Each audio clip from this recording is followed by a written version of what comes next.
Маці і сын. Прыгледзьцеся, як ім добра ўдваіх. А гэтая ж жанчына перажыла надзвычайна цяжкае выпрабаванне.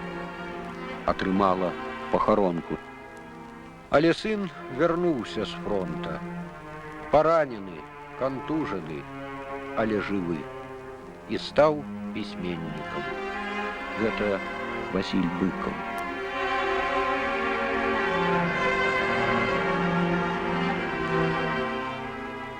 Недаром кажут, что все мы с детинства. Это абсолютно правильно. Ну, хоть бы потому, что это, видать, детинство период у житті человека, коли закладывается основы особы. И глядячи на тое, якое это детинство, и стварається, так сказать, человек, его особа, его характер, его внутренний свет, и урешті светопогляд. Ну, коли говорить про детинство моего поколения, то это, конечно, я думаю, что это было вельми тяжкое детинство, тяжкое юнацтво.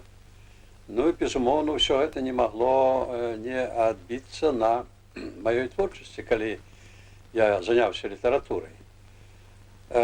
Мне тяжко теперь сказать именно, что там конкретно з моего життя перейшло в литературу, а что не перейшло.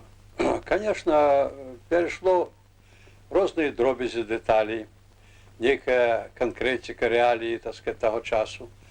Ну і я думаю, що особливо шмат перейшло это з атмосфери, моральної атмосфери того часу.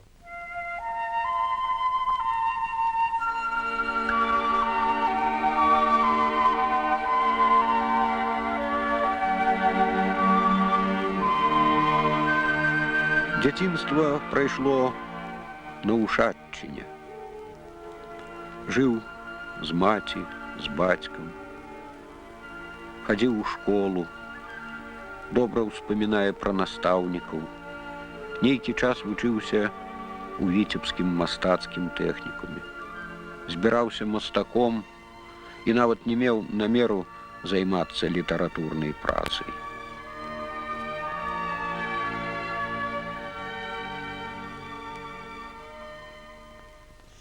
Была такая проблема, перш за все, для самовыражения. То есть я, будучи молодым человеком у той час, не знаходзіў адекватного выражения правды моего поколения у мастацтве, ну и у литературы, вядома. Мне здавалося, что некая правда, якую, допустим, исповедовал я, або близкие мне люди, заставалася поза увагой громадства. То есть тады мне наивно здавалося, что громадство просто по своей недосведченности не хоча засведчить, выслухать нашу правду.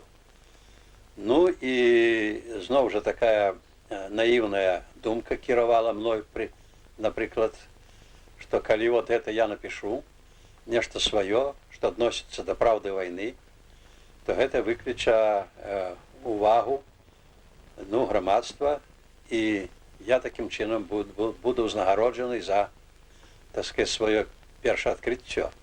Ну, на самой справе, конечно, так не атрымалася.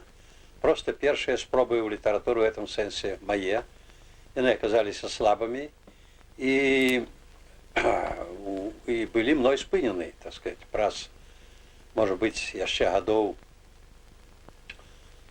5-10 я только снова вернулся, так сказать, до литературы и начал нечто писать. Но это было связано уже с значными изменами у громадском житті краины. Але ж лёс наканаваў так, што грымнула вайна, Быкаў апынуўся на фронте. Праўда вайны стала зместам творчасці. Ён перакананы, праўда толькі адна. Пра сваіх фронтавых сяброў, пра такіх, як яны, большасць быкаўскіх твораў. На мой погляд, правда войны заключая увесь комплекс жыцця грамадства ў гады вайны. А таксама усю праўду паводзін асобы на вайне. Кожны твор Васіля Быкова значны. Ці ідзе гаворка пра жураўліны крык, ці пра аповесць «Мёртвым не баліць», пра воўчую зграю, ці пра круглянскі мост, пра параўнальна нядаўна напісаны кар'ер і аблаву, або пра даўно любімыя намі творы, як альпійская балада, «Пайсці і не вярнуцца». Быкаў у дарозе, з'явяцца новыя творы, і новы чытач будзе па-свойму вызначаць асноўнае, што яму падасца ў гэтай творчасці.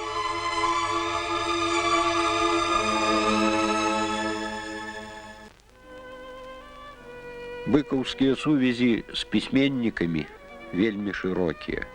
Сярод яго аднадумцаў, паплечнікаў у літаратуры, пісьменнікі Беларусі, блізкіх і далёкіх суседніх земляў і краін. Сярод пісьменнікаў, якія трымаюцца быкаўскага напрамку творчасці, людзі розных пакаленняў. Сярод больш маладых, якія не памятаюць вайны, але якія актыўна аналізуюць мінулую вайну, Светлана Алексіевіч. Васіль Быкаў – наш нацыянальны скарб. Гэта пісьменнік, якога трэба чытаць ад самых першых твораў і да тых, якія пішуцца ім сёння. Тады мы зразумеем, які высокі ўзровень быкаўскай праўды, які патрабавальны да сябе і да нас, да кожнага з нас гэты пісьменнік.